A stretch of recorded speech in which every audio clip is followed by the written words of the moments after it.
Okay, good morning and welcome to Iyun with Benzion. We're learning Yevamos Daf Mem Beis number 42. We have a Mishnah here on Daf Mem Aleph, which we're still talking about on Daf Mem Beis, which has three opinions, right? The Mishnah is in the bottom Aleph Mem Beis. Yevamos lo tiachos ziyavma jiyish l'shlosh chadashim. We talked about yesterday she can't do chalitz or yibum in the first 3 months. Now the Gemara Mem Beis is talking about the second part. Everyone else, all other women, if they were married previously, even if there's no contract of yibum chalitza, there was a gerushin, or there was the husband died leaving children, or whatever, there was not a contract of yibum over here. Any other was we learned previously there's no contract of yibum. They still have to wait 3 months before they get married, whether they had erisin. They can't do even erisin or nisuin to the second husband. Rabbi Yehuda Omer, Rabbi Yehuda says, Hanisuos Yizar, so he's more makel. He says if they were previously married, right, so then they can at least get engaged in 3 months. Harusos, the ones that were Harusos, only engaged previously the first husband, and the husband died or divorced them. So they didn't cohabit, they weren't together. So then they could get married. Because there's no chashash, right? We said the Gemara explains in Beis and Aleph that the chashash really is the havchim in Zera Shal Rishon and Zera Shal Sheni, that we should distinguish between whose child it is, who the father is. We want to know, otherwise you don't have a covenant with God. Right? Yossi Omer Kol Nashim Yisar. Yossi, the third opinion, he says Kol Nashim Yisar. So Chutzman Almana Limnei Ibol. So what is Rabbi Yossi's shita exactly?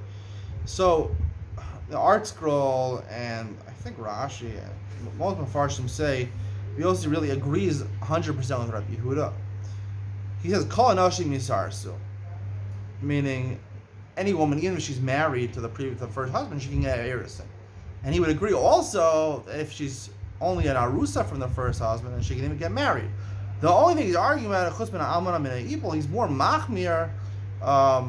If she's an almana, then if her husband died, then she can't get married within 1 month. She can't get engaged, even engaged within 1 month, or even in 3 months maybe.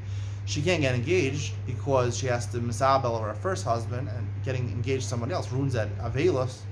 And Rabbi Yehuda presumably would allow that. So Rabbi Yehuda is more makel on that aspect. Rabbi Yehuda agrees with them on everything else. Its proof to this is that we have a machlokes on Daf Lamed Hey on number 35a, where we have a machlokes in Rabbi Yehuda about a similar case, about a giores, a woman who converted, or nishtachara, or she was freed from being a slave. Oh, she was captured as a shvuya, and she was nifted, she was redeemed. So does she have to wait 3 months, or does she have not to wait 3 months? Do we assume that she was possibly pregnant from when she was a non-Jew, or when she was captured, or when she was a slave, or not? So Rabbi Yossi in that case is more makel. Rabbi Yossi says we don't have to wait 3 months. Rabbi Yossi says you have to wait 3 months. The Gemara explains about machlokes is that Rabbi Yehuda holds, Rabbi Yossi holds that since it was znus, right? A non-Jew engages in znus, non-permissible, or whatever. You're doing it just for enjoyment, or you're doing it just for not the right intentions. So she doesn't want to become pregnant. She'll be mishapech. She'll turn over and ensure that she doesn't become pregnant. So we don't have to worry she's pregnant from the first husband when she was a gioris or she was captured. And Rabbi Yehuda says, you're right, she will turn over, try to make herself pregnant, but she's not going to be so careful. This is machmir. So they say based on that, we see Rabbi Yossi is more makel in these halachas. So certainly he would agree to Rabbi Yehuda in this case where she's an arusa, then she could be menashi, yanasa. She can even get married, even though he doesn't say that. There's also additional, Rabbi Yossi says kol anashim. It's interesting in his language. Rabbi Yossi says kol anashim. I'm wondering if there's actually significance that says kol anashim. What is the significance of that? Because the Gemara on Mem Beis is a brisa. The Gemara brings a brisa. Haresha Haisa Redufa towards the middle. Mem Beis Haresha Redufa Leilech Beis Avio Shayla Kaz Beis Baila Shayla Beis Chavesh Beis Asurin Shayla Zakin Achola, whatever. All these cases where it's seemingly impossible that she became pregnant from her first husband. Her husband was in jail. So we know she was for 10 years. He's been in jail. So we know, and then the husband dies or gives her the divorce. So we know that it's not from the first husband. There's no reason to suspect it's from the first husband. So Rameir says, Afal Pikain, Rameir reflects the view of the Tanakama, the Gemara says in our Mishnah. It says, no matter what, 3 months, it said low plug, and Rashi explains there goes there because if we allow in cases where there's no chance, you might allow in cases where there is a chance, then that's a problem. They made a gzeira. We possibly made a big zerosa. Rabbi Yehuda argues on this. Rabbi Yehuda matil aris lanasim yad. Now, this brisa on the base says Rabbi Yehuda. The Gra changes Rabbi Yehuda to Rabbi Yossi.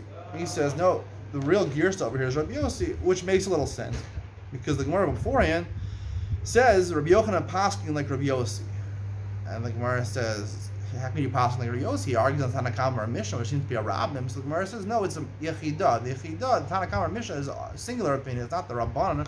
It's not a majority opinion. It's only one Tana, and it's Rabbi Meir. Rabbi Meir says Lo Plug, and Rabbi Yossi obviously says you can do it as long as there's no problem, right? It's the same case as Arusa. If she was married as an Arusa and the husband died or divorced her as an Arusa, she definitely wasn't. It wasn't Yehuda Libo Gaspa, so we could assume for sure that she's not pregnant from the first husband, and therefore there's no reason to be gozer. There's no reason to be gozer.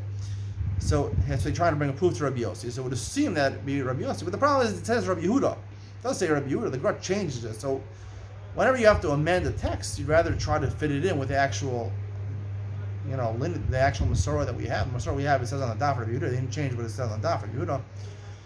I like to suggest over here that there is a machlokes between Rabbi Yehuda and Rabbi Yossi, and it's a lot more far-reaching than we thought.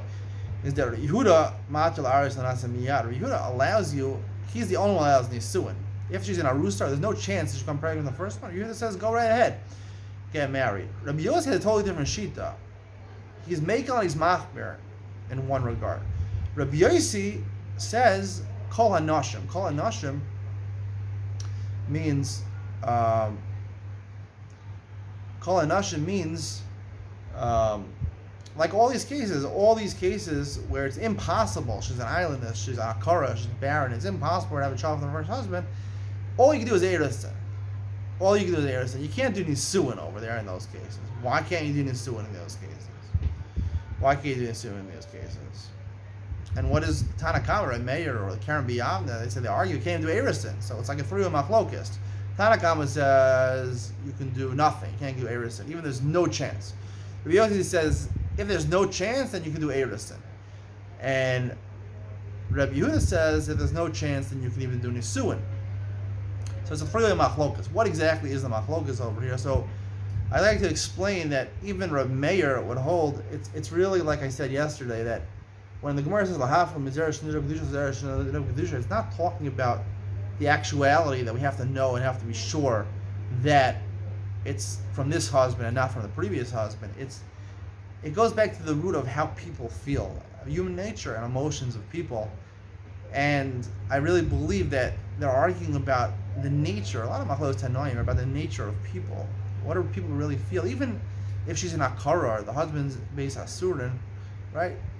There's still some chance, right, that she went and she was mazana with somebody else. I know personally a case somebody was in jail. A woman was mazana, she went with somebody else. So there's still a slim chance. She's an akara. We know Sarah had a child when she was 90 years old. She was an akara. Miracles happen. To what extent does a person feel guilty or feel worried that maybe the child is not from him? And when it's a personal matter and you want to know who your child is, if it's really your biological child or not, people get very sensitive and emotional. And to that end, Reb Meir is not saying, it's not like Rashi says that it's zera. He says, Reb Meir says, a person even feels guilty to do erusin. Even though do erusin, to get married to somebody else, to get engaged to somebody else, when you're possibly carrying a child from your first husband. He even feels guilty enough to do that. We don't allow him to do that. Rabbi Yossi says he can get erusin if there's for sure no chance. The person doesn't feel guilty to do erusin, but he feels guilty to nisuin because there is some small chance maybe it's not his child. And Rabbi Yehuda feels that no, a person doesn't feel guilty as long as 99.99% chance is she's not pregnant from the first husband. A person doesn't feel guilty enough to marry a second husband. If I get married, Haruz is a kinasu. You can even get married. Rabbi Yehuda would be more makel than Rabbi Yossi. That's what would come out. Hope you enjoyed today's share. See you tomorrow. Bye.